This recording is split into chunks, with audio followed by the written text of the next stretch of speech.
Hoje conversaremos um pouco sobre os exames que a gente precisa coletar para fazer diagnóstico da Covid-19. O nosso sistema imunológico, ele promove anticorpos do tipo IgM, que são os primeiros a aparecer e estão relacionados à infecção recente. O IgA, ele também é mais precoce, mas pelo SARS-CoV-2, ele não antecede muito o IgM, não.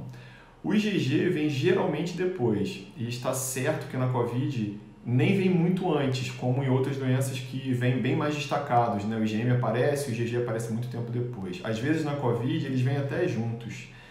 Ainda não se sabe por quanto tempo os anticorpos IgM e IgG para a Covid permanecem no nosso corpo. É uma dúvida, né? Só mais uma nessa doença ainda.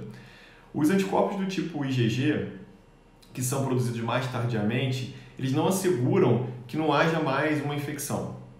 Por isso é muito importante salientar que o teste rápido não detecta o SARS-CoV-2, né, o teste rápido sorológico, mas sim os anticorpos produzidos pelo organismo depois da infecção ter acontecido. O uso desse teste sorológico, né, no exame de sangue, ele pode ajudar a entender melhor como que a resposta imune contra o vírus se desenvolve nos pacientes ao longo do tempo. De acordo com a Agência Nacional de Vigilância Sanitária, a Anvisa, os testes rápidos eles são bem de fácil execução, não necessitam de outros equipamentos de apoio e conseguem ter resultados rápidos até muitas vezes em 30 minutos. Esses testes eles podem identificar anticorpos, como a resposta do organismo quando em contato com o vírus, né? Recente, o IgM e o IgA da mucosa, ou mais antigo, o IgG, através do exame de sangue, claro, ou o material genético detectando o RNA ou antígenos do vírus, né? E a gente faz o RT-PCR, que é a coleta de amostras de secreção coletada das vias aéreas, tanto nasofaringe, nariz, quanto garganta, orofaringe. Esse RT-PCR, que significa teste de reação em cadeia de polimerase intranscriptase reversa em tempo real, verifica a presença de material genético do vírus e confirma se a pessoa tem o vírus. Ele deve ser coletado do 3º, 4º dia até o 8º, 9º dia de doença. E esses testes moleculares, né, que a gente chama RT-PCR, e os dos antígenos têm função diagnóstica, sendo teste definitivo segundo a Organização Mundial da Saúde. Por isso, esse RT-PCR ele deve ser utilizado quando houver sintomas compatíveis ou houver necessidade para a gente confirmar a infecção pelo SARS-CoV-2. Mas a gente vai para a prática. Bom, na prática, a partir de quantos dias após o início dos sintomas é recomendado, por exemplo, fazer o teste rápido, o teste de sangue? Como a produção de anticorpos ela aumenta a cada dia a partir do início da infecção pelo vírus, né, e a partir da manifestação clínica da doença, é preciso que haja uma quantidade mínima de anticorpos que esse teste vai conseguir detectar. A imunocromatografia para anticorpos IgM e IgG ela é indicada para exames a partir de pelo menos 8 dias após o início dos sintomas. Não faz antes disso, não faça antes disso. Porque fazer antes de 9 dias pode gerar um resultado falso negativo e eu imaginar, eu não estou com a doença. E está errado, às vezes você tem a doença. Testes rápidos positivos indicam que você teve contato recente com o vírus, IgM no caso, ou que você já teve a Covid-19 e já está se recuperando, ou já até se recuperou quando o IgG está positivo, uma vez que indica a presença de anticorpo, que são as defesas do organismo. Ainda assim, o teste pode ser positivo indicando que você teve contato com outros coronavírus e não com o SARS-CoV-2, Covid-19, sendo um falso positivo. Assim sendo, gente, esse teste isolado ele não serve para diagnosticar, ou seja, confirmar nem descartar a infecção pela Covid-19.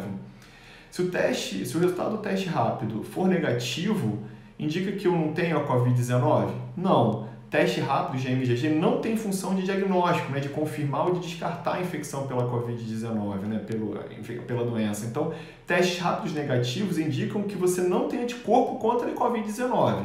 Se a sua carga imunológica, a quantidade de anticorpo for baixa, o teste pode ter um falso negativo e, assim sendo, esse teste isolado ele não vai servir nem para confirmar e nem para descartar a infecção pelo SARS-CoV-2. Quem fez teste rápido em laboratórios não corre um alto risco de ter recebido um resultado falso positivo ou falso negativo. Os ensaios imunocromatográficos eles são ensaios de simples execução, que geralmente não requerem a utilização de equipamentos, permitem a visualização de resultados em poucos minutos, né, como eu falei, mais ou menos 30 minutos, mas não existe até o momento conhecimento científico sobre a duração dos anticorpos contra a Covid-19 no organismo e, portanto, a gente não consegue assegurar proteção permanente para a infecção em pacientes com resultados de IgG positivo. Se os testes rápidos não servem para diagnóstico, para confirmar ou para descartar a infecção pela Covid, então para que servem? Bom, os testes rápidos IgM e IgG, eles são importantes sim no mapeamento do status imunológico de uma população que já teve o vírus, ou que foi exposta ao vírus, que vai contribuir no processo de relaxamento das medidas restritivas, ou seja, vai dar ideia para a gente do controle pandêmico com relevância por ocasião do retorno às atividades laborais principalmente. E qual seria então a metodologia para o teste rápido para a Covid-19? Bom, o exame ele é feito com o uso de amostras de sangue, preferentemente soro e plasma, e a metodologia utilizada é essa chamada imunocromatografia, que é justamente a geração de cor a partir de uma reação química entre o antígeno, que é a substância estranha ao organismo, e o anticorpo, que é o elemento de defesa do nosso organismo. Os resultados obtidos eles são chamados de IgM precoce e IgG mais tardios. Esses dispositivos eles precisam ter registros na Anvisa? Sim, esses testes precisam ter. Uma das etapas do controle sanitário desses produtos é o registro junto à Anvisa. É possível que haja produtos no mercado, testes no mercado que não foram avaliados, não foram validados pela Agência Nacional de Vigilância Sanitária. Também foram aprovados testes para detecção de anticorpos com o uso de outros métodos que precisam de equipamentos laboratoriais, como por exemplo o ELISA, que se baseia numa reação enzimática de um imunoensaio, ou o imunoensaio quimiluminescente como o CLIA, que é a quimiluminescência, que torna a reação antígeno-anticorpo visível por uma reação química, e essa imunofluorescência, na qual a leitura do resultado é feita a partir da fluorescência formada na reação antígeno-anticorpo, entre outras. A CLIA, essa quimiluminescência, ela é pouco útil na primeira semana de doença e apresenta uma sensibilidade bem variável na segunda semana. Para a detecção do IgM, é melhor após 5 dias a partir do início dos sintomas, mas ele cresce. Acima de 85% dos pacientes estudados, eles apresentaram IgM positivo até 7 dias. Para a soroconversão de IgG, observou-se uma mediana de 12 dias a partir do início dos sintomas. Então ele não é tão precoce. Mais de 95% dos pacientes estudados exibiram resultados positivos após 16 dias de doença, ou seja, ele tem uma positividade bem maior depois. Então ele vai ajudar naqueles pacientes com PCR-RT negativo no SWAB, mas que mantém suspeita diagnóstica a partir da segunda ou terceira semana, que foram negativos lá atrás. Ele é realizado no exame de sangue e o IgM foi mais específico do que o IgA de mucosa. Já o ELISA pode apresentar uma reatividade cruzada para IgA quanto para IgG. Na presença de outros quadros virais pode dar positivo, infecção por Epstein-Barr vírus, fator reumatoide, algumas doenças autoimunes podem dar positivo, podem dar falso positivo.